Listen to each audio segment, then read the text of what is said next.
যে চিকিৎসাধীন অবস্থায় উনি ইন্তেকাল করে। সো হে আসসালামু আলাইকুম guys, I hope all of you good. I am also good. আজকে আপনাদের নতুন একটা ভিডিওতে সবাইকে স্বাগতম। আমার সাথে আছে আমার খুব প্রাণপ্রিয় ছোট ভাই জুনায়েদ,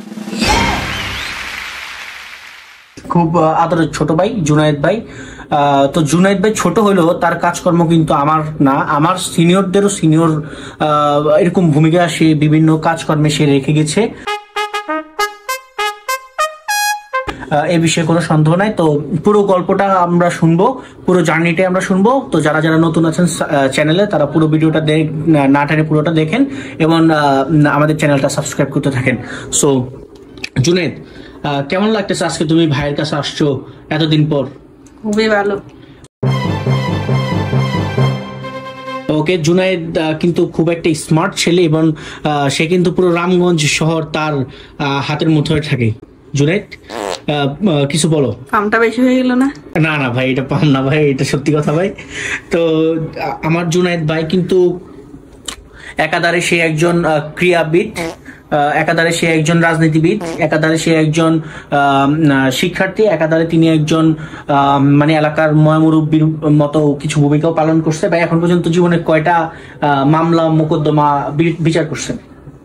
30-40, বেশি না, মাত্র 30-40টা। যেটা মনে করেন যে আপনার এই 80-90 বছর আপনি যেখানে 3-4টা মামলা মোকদ্দমা সমাধান করতে পারেন না, সেখানে আমার জুনায়েদ ভাই মাত্র 4-5 বছরের মাথায়, দায়িত্বের পরে 3-4 বছরের মাথায় সে 40-50টা করছে। এটাও তার কাছে বেশি না। তো লক্ষ্য কি আছে ভাই? অগণিত। ভাই তো প্রত্যেকটা মামলা মোকদ্দমায় কত টাকা করে হাতে আসে? 900 করে।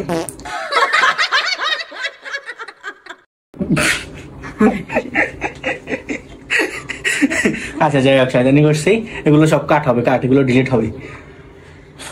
এবার আচ্ছা, এখন আসে মূল কথায়।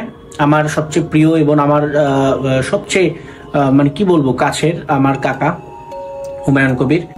আমার কাকা মারা গেছে আরো কয়েক বছর আগে।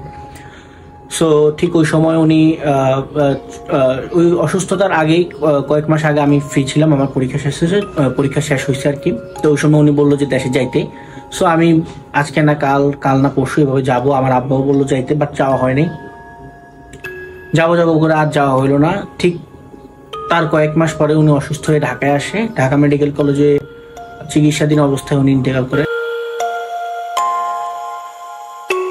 সো আমার কাছে মনে হয় যে ওই সময়গুলোতে যদি আমি এরকম বোকামি না করে আমি যাইতাম, ওনার সাথে আরো কিছুটা সময় কাটানো যেত। এবার আজও নিজের ওই জন্য ক্ষমা করা যাবে না। আমি আমার আব্বা আম্মার জন্য চেষ্টা করছি, বাট ওই জায়গাটাতে মনে হচ্ছে যে আমি একদম মানে কমতি করে ফেলছি আমার কাকার বিষয়টাতে।